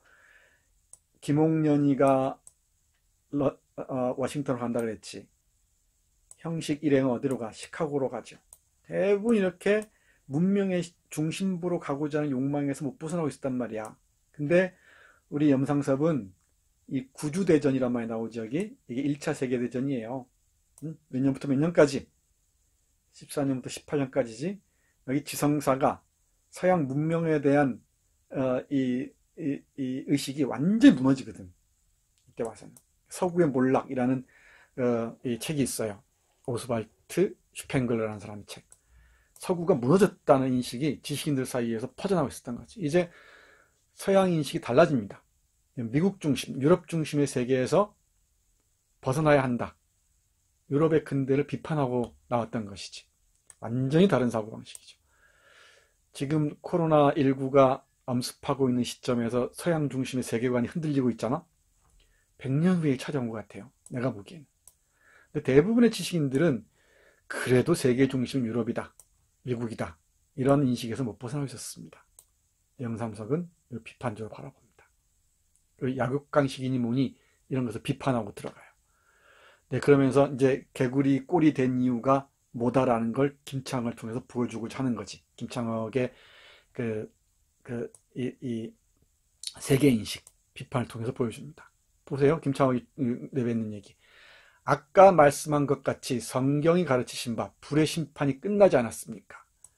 구주대전의 그 참혹한 포연 탄우, 폭탄의 연기와 빛처럼 쏟아지는 탄환, 불의 심판이 그에다 그려.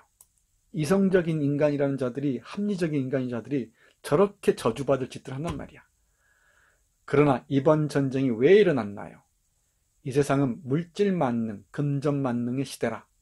인의 예지도 없고 오륜도 없고 애도 없는 것은 잘 보라고. 얼마나 놀라운 표현인지. 보라고. 물질 때문에 사람이 욕에 더럽혀진 까닭이 아닙니까?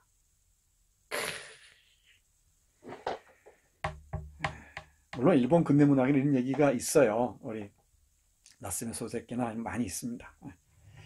네, 이전에도 우리 연상섭 이전에도 많이 있는데 한국 문학사에서는 놀라운 장면입니다. 이 세상이 어떤 세상이야? 물질 만능, 금전 만능의 시대야. 우리 지금 잘 살아야지요, 뭐 문명의 길로 나가야 되지요, 돼야지 이러고 있을 때, 뭐 이광수는 뭐 왕성하게 활동하니까 지금도 우리 연상섭 이런 얘기를 하고 있었단 말이지. 인의 예지도 없어요. 인간의 기본적인 우리가 사단이라고 해, 사단. 인간이 지켜야 할 기본적인 윤리 감각도 없단 말이지. 자비지심도 없고, 시비지심도 없고, 수호지심도 없어요. 부끄러움도 몰라. 오륜도 없고, 사랑도 없어요. 모든 게 뭐야? 물질 중심의 세계야. 그리고 사람의 마음이 다 이런 욕망으로 가득하다는 얘기. 그런가 안 그런가? 이런 근대 비판이 가능했다. 누구를 통해서? 미치광이 김창을 통해서. 이런 걸 통해서 자신의 개구리가 된 사연들을 이제 읽어가는 거지. 내가 괴로웠던 이유가 무엇인지를 김창을 통해서 서서히 알게 돼가는 거야. 이게 여행이야, 여행. 김창을 만나면서 이 X, 나의 의식이 변화하죠. 이 서울에 있는 H에게인가 보내는 편지 보란 말이야. 이 사람의 마음을 진짜라는 거지, 김창혁이야말로.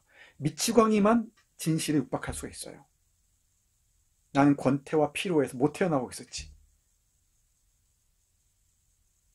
김창혁이가 치고 나간단 말이야, 김창혁이가. 부자 형제가 아버지와 아들, 형제가 서로 반목하고 질시하고 부부가 불화하고 이웃과 이웃이 한 마을과 마을이 이리하여 한 나라가 서로 다투는 것을 결국 물욕이 아니고 물욕, 물질적 욕망에 사람의 마음이 가리었기 때문이 아닌가. 그런가 안 그런가? 김창옥의 말이 맞아요, 틀려요? 이게 문학사의 빛나는 지점이라니까, 이런 게. 이게 이제 이런 진실의 김창옥이란 미치광이를 통해서 X인 나는 이 진실에 귀를 기울이는 거지. 그럼 자기 고민의 이유가 뭔지 안단 말이야. 내 공포의 이유가 무엇인지. 그리하여 약육강식의 대원칙에 따라, 이건 개인의 차원에서부터 국가의 차원까지, 제국주의 식민지까지 전체를 지배하고 있는 원리라고 했지. 약육강식이라는 대원리에 따라서 세계 망국이 간과 창과 방패로서, 이 창과자 방패가 한자지, 창과 방패로 서로 대하게 된 것이 구주대전이다. 이게 근대 세계의 침몰이란 거야. 인간의 이성으로 인간을 행복하게 하고 어쩌고 다 개소리란 말이지. 어디 합리적이고 이성적인 사람이 이런 어마어마한 말도 안 몇 천만 명의 인간들을 죽일 수가 있냔 말이야. 그러니까 1차 세계대전 이후에 지성계가 완전히 바뀌어요. 사상계가. 예술계도 완전히 바뀝니다. 세계사적 전환기에 전환기. 그리고 2차 세계대전이 한 판 더 오죠. 그리고 지금 코로나19가 몰고 온 이 무시무시한 공포가 세계 전환기의 중요한 흐름을 형성하고 있는 것 같습니다. 잘 들어주세요. 잘. 지구를 착취한 결과야. 지구를 착취했으니 인간 착취한 건 아무것도 아니겠지. 이제는 불의 심판도 다 끝났다. 그래서 동서가 침묵할 시대가 돌아왔다고 하신 하느님의 말씀대로 나는 믿고 따릅니다. 신중합니다. 이게 이제 미치광이가 꾸는 꿈이지. 동양과 서양이 함께 어울리는 시대는 불가능할까? 이런 유토피아를 꿈꾸는 거야. 이게 불가능한 꿈을 꾸는 게 미치광이지. 이게 예술가들이지. 어떤가? 놀랍지 않은가? 세계 시민의 연대의 가능성을 늘 타진해낸다고 그랬죠. 그 타진의 가능성은 지금 우리가 사는 이 지점부터 출발해야 돼요. 그렇기 때문에 하나님의 계시대로 세계 각국으로 돌아다니며 경찰을 하여야 겠세다. 해야겠다 이 말이죠. 계시를 받았다는 거예요. 미치광이 노릇을 하는 거죠. 이런 2학년 수업에서 얘기했는데 진실을 말하는 사람들은 어린아이와 미치광이와 바보예요. 미치광이가 이제 이런 얘기를 한 거였지. 경찰하다 이러면 안 쓰지. 요즘에는 이때 썼어요. 경찰하다 그러면은 돌아다니면서 잘 살피다 이런 뜻이에요. 세계 각국으로 돌아다니며 잘 살펴봐야겠다. 나도 여기에는 오래 안 있겠어. 좀 더 연구해 가지고 영미법덕, 영국, 미국, 프랑스, 독일이에요. 덕국은 프랑스, 덕국은 독일입니다. 돌아다니며 천하 명순도 구경하고 설교도 해야겠다. 우리 이런 시대가 왔다라고. 김창옥의 이 미치광이의 꿈가 X의 생각이 만나는 접점을 찾아요. 접점. 이게 이 여행의 이유겠죠. 그리고 이게 X의 사고의 변환과 관련되겠지. 그 편지의 핵심과도 관련되겠죠. 편지에서 자신의 의견을 독백의 형식으로 드러내는 경우가 많으니까. H에게 그 기차 안에 쓰는 편지 주목해서 봐야 됩니다. 됐나? 자, 마지막 보자. 많이 길어졌다. 많이 길어졌는데, 길어진 대신 수요일 날은 내가 짤막한 다른 영상을 올릴게요. 너무 나 원망하지 마. 네. 수요일 것까지 함께 든다고 생각하세요. 그럼 진도 언제 맞춰요? 인생이 진도대로 되던가 이 사람들아. 응? 그러니까 이 강의는 월요일, 수요일 강의를 함께 한다고 생각하세요. 그래서 이제 마지막으로 돌아가 봅시다. 우리 염상섭은 표본실의 청개구리라는 대단히 문제적인 작품에서 김창옥은 뭐라고 얘기하냐면은 우리의 욕구를 홀로 구현한 승리자라고 얘기하잖아. 우리의 욕구를 홀로 구현한 승리자. 다 나왔지 무슨 얘기인지 확실히 알겠죠? 우리의 욕구를 홀로 구현한 승리자야. 이건 실신자란 말 나오죠. 정신노동자. 무엇이라고 썼으면 편지의 핵심 나오죠. 이제 지금 나의 이 심정을 가장 천명히 형에게 전할 수 있을까? 천명히 이거 이광수 문학에 같이 할 때 나왔던 한자지요. 천발하다 했었지. 기억나나? 분명히 형에게 전할 수 있을까? 큰 경의가 있은 뒤에는 경의였지. 경의의 경험이야. 경의의 경험. 큰 공포와 큰 침통과 큰 애수가 있다 할 지경이면 지금 나의 조자. 이건 일본어예요. 조우즈라고 해서 뭐랄까? 리듬이죠. 리듬. 지금 나의 리듬을 잃은 심장의 간헐적 고동은 반드시 그것이 아니면 아닐 것이요. 문장 어렵죠. 자, 이게 지금 나는 지금 어떤 거냐면은 심장의 리듬을 잃은 심장의 간헐적 고동의 상태야. 그러니까 내 심장이 리듬을 잃고 일정하게 뛰지 않고 간헐적으로 막 박동하는 거야. 이렇게 울컥울컥 그런 상태야. 그런 상태가 지금 내 내면의 상태예요. 근데 그건 뭐 때문이야? 큰 경의, 놀라움이지. 그리고 찾아오는 공포와 애수. 그러니까 경이라는 감정과 공포라는 감정, 침통과 애수라는 감정이 막 뒤섞여 있죠. 뒤섞여 있어. 이 경의는 누구에게서 비롯된 것인가? 김창옥에서였겠지. 그 뒤에 오는 이 미치광이 김창옥을 통해서 이 세계의 어떤 종원과 같은 공포, 침통, 그 애수를 동시에 느끼는 거지. 애수는 슬픔, 깊은 슬픔 같은 거죠. 침통하면 알겠지? 두려움까지. 이런 복잡다단한 감정이 교차하고 있어요. 이 근대 출발점에서 근대 종말을 보곤 한다라고 했는데 중국에서는 루신이 그랬고 한국에서는 염상섭이 그런 것 같습니다.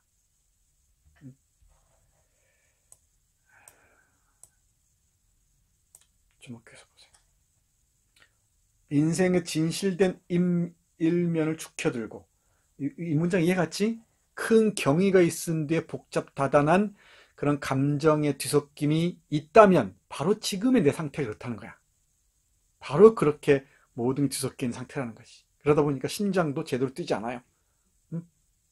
간헐적으로 불규칙하게 뛴단 말이지.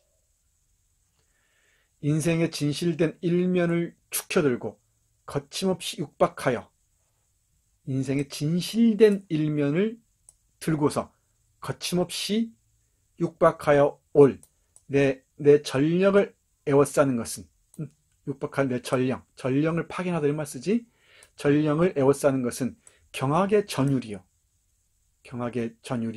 그리고 한없는 고민이요. 샘솟는 연민이요. 가슴이 여린 애수요. 그 다음에 남은 것은 미치게 기쁜 통쾌를 통쾌. 온갖 감정들이 뒤섞여 있으면서 끝에 오는 건 통쾌지. 누굴 통해서? 김창옥을 통해서. 김창옥에게서 내 고민의 어떤 실상과 만난 거지. 이런 거야. 그럼 이 여행의 의미가 조금 오롯해지나? 그러니까 이건 액자형의 이 내화가 김창옥 얘기인데 결국은 나의 고민과 바로 이렇게 만나죠. 3원 50전으로 3층 집을 짓고 유유자적하는 실신자를 아니요 자유민이라고 그랬죠. 미치광이는 이퀄 누구다? 자유민이다. 자신의 개인적 자유에서 이 나를 억압한 모든 것에 대한 저항으로서의 광기, 미치기 또는 스스로 자신을 불태워버리기. 자유민이 눈앞에 놓고 볼 때 나는 놀라지 않을 수가 없어. 자유민을 이 눈앞에 놓고 볼 때 이게 누구야? 김창옥이지? 이제 알겠지 뭔 얘기인지 확실히 알겠죠? 현대의 모든 병적인 어두운 점, 다크사이드. 이게 미치광이가 보는 거죠. 미치광이 눈에 비칩니다. 예, 영국 60, 70년대, 뭐 지금도 지금도 가끔씩 활동하죠. 60, 70년대 영국의 락 음악을 강타했던 밴드 중에, 물론 뭐 여러분들은 퀸을 떠올리겠지만은 퀸보다 좀 앞서서 핑크 플로이드라는 그룹이 있어요.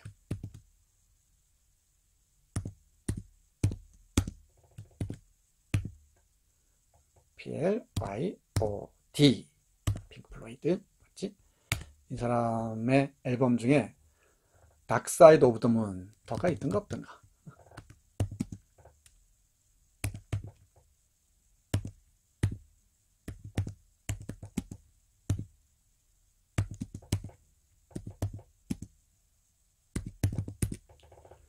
문이라는 앨범이 있습니다.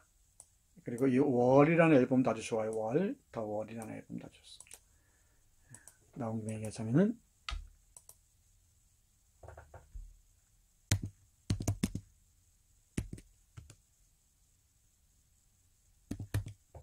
혹시 아나?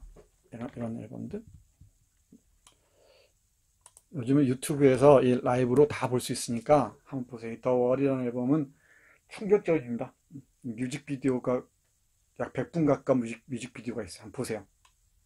그러면 확 뭔가 올 겁니다. 여러분들이 어떻게 사육됐는지도 알 겁니다. 그리고 이 더 다크사이드 오브 더 문도 명반이죠. 무음이 아니고 문이야, 문. NOM이야. 알았지? 여러분 달의 뒷면 본 적 있나 없나? 달의 뒷면 본 적 있어요? 다크사이드? 본 적 없죠? 우리는 태양이 비치는 면만 봅니다. 달의 뒷면을 본 적이 없어요. 물론 이제 이 위성이 찍어줘서 보내주는 것은 보죠. 시각적으로 우리는 본 적이 없습니다. 눈에 보이지 않는 것을 보는 거지. 현대의 이면입니다. 이면인데 어떤 이면이야? 병적인 것들. 이거지, 이거. 현대 눈에 비치는 어둠이 환한 빛이 아니고 어둠의 이면들을 보는 거예요. 병적인 그 어두운 면, 눈에 보이지 않는 것들을 본단 말이지. 그걸 본 사람은 누굴 수밖에 없어요. 미치광이일 수밖에 없어요. 나아가면 이 천재 철학자이기도 하고 아니면 예술가이기도 하겠지. 그러니까 이 자유민인 김창혁은 현대 모든 병적 다크사이드를 기름가마에 다 몰아놓고, 기름가마에 다 집어넣고, 어두운 것들을, 병적 것들을 전축하여, 전축이란 말 어렵지? 조리는 거야. 조려서, 우리 멸치도 조리나? 생선 조림 이런 거 있지? 조려서 최후의 가마 밑에 가마 밑에 졸아붙은 뭔가 이렇게 이 엿을 곤다, 조린다 이런 것들이 있지. 그 조리고 나면 밑에 졸아붙은 것들이 있죠. 그게 뭐야? 병적인 다크사이드를 다 휘휘 저어서 이 조리면은 그 밑바닥에 붙은 게 뭐가 있어요? 온해의 환약이 있단 말이야. 온해. 온해란 말이 들어봤나? 물론 고뇌 이 정도로 하면 되는데 이 온해란 말을 많이 썼어요. 이때는 그 김소월의 스승으로 알려져 있는 김억이라는 사람이 있지.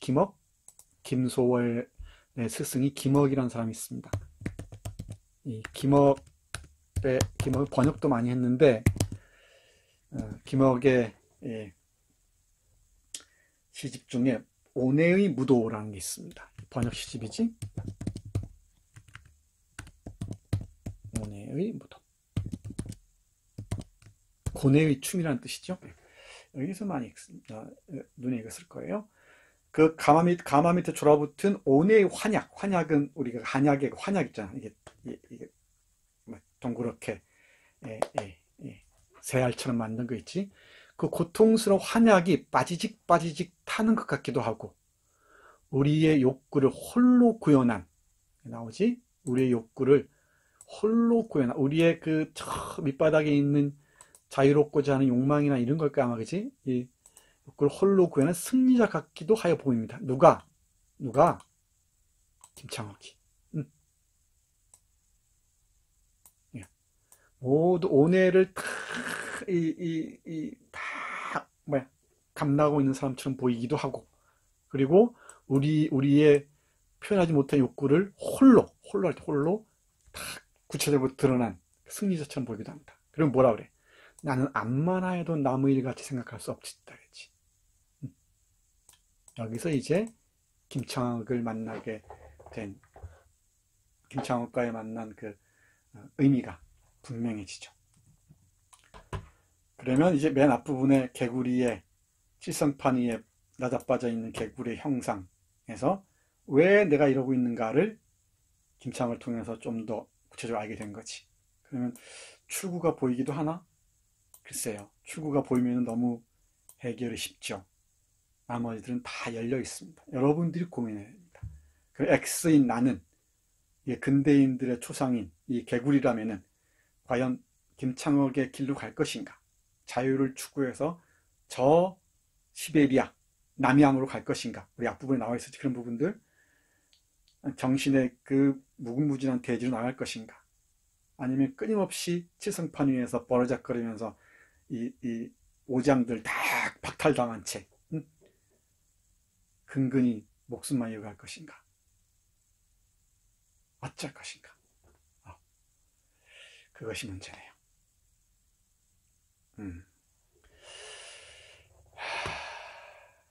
훌륭한 작품입니다.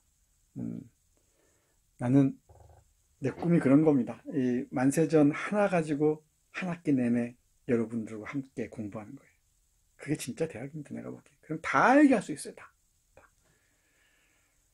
그게 밀도가 높다는 거지. 훌륭한 작품의 의미입니다.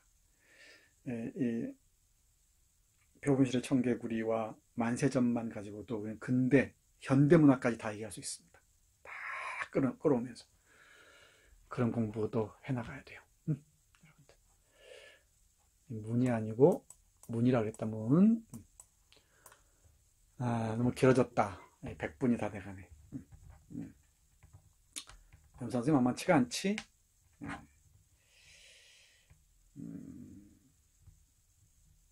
이번 주가 네 번째 고비를 돌았습니다. 예년 같으면 지금 중간고사 보고 그럴 때인데 다음 주면은 이번 주 수요일 날은 시 몇 편 여러분과 함께 볼게요. 몇 편이나 볼지 모르겠어요. 시도 한 편 가지고도 뭐 1시간 설명하기가 빠듯한데 가능하면은 짧게 시 몇 편 보겠습니다. 너무 투덜대지 말고 너무 길어졌다고. 그리고 영상섭을 중심으로 해서 한번 여러분들 글 한번 써보세요. 짧게. 여러분 너무 지칠 것 같아.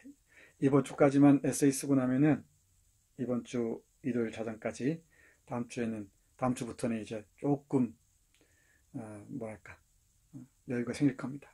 다음 주부터는 이제 팀별로 쓸 거예요. 팀이나 몇 명 내가 지정할 거예요. 그 사람들만 쓰고 여러분들은 이제 평가할 겁니다.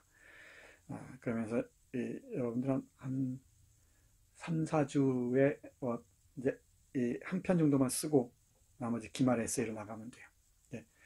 지금까지 애써 왔으니까 조금만 힘내세요. 영상섭 가지고 한번 집중적으로 여러분들 에너지를 총 쏟아보세요. 분량, 형식 다 자유입니다. 알았지? 분량까지 자유해. 여러분에게 다 이름하겠습니다. 10장을 쓰든 뭐 2줄 쓰든 알아서 하세요. 여러분들이 고민한 만큼, 생각한 만큼 나에게 보여주기 바랍니다. 인사할 시간입니다. 얘기를 하긴 한다고 했는데도 또 많이 아쉬움이 남네. 그지? 끝도 없습니다. 고생했고요. 수요일날 즐거운 시 몇 편으로 만나겠습니다. 수고했어요.